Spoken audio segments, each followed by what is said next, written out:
How to use the pointer tool for the first time. First, watch me as I activate the pointer, and then I'll give you the steps so that you can do it yourself. For those of you that are presenters, you do need to open a whiteboard and you do need to have annotations enabled for participants to do this activity. Here's the demo. First thing you want to do is look at the annotations toolkit.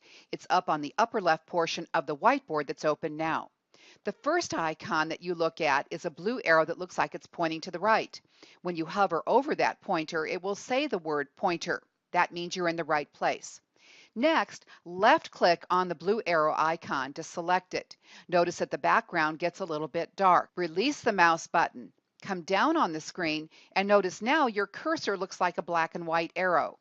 Left click one more time on the screen and you'll see a pointer with the name on it that you used when you came into your WebEx meeting today. Now that it is active, you can click it as many times as you want and it will follow wherever you want to take it. It's just that easy to do the pointer. So whether you are teaching someone else to use the pointer tool or you're doing it right now on your own, here are the 7 steps. First, look at the annotations toolkit. Make sure that people can see it on the upper left corner of the screen. Second is identify which button you want them to press. It's the blue arrow that's pointing to the right. The third is to left click on that blue arrow icon to select it. And it is important that people know that the background becomes a darker gray when it is selected. The fourth step is to then release the mouse button.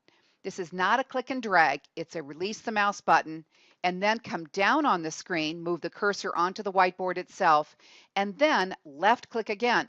People will immediately see their own pointer with their own name on it.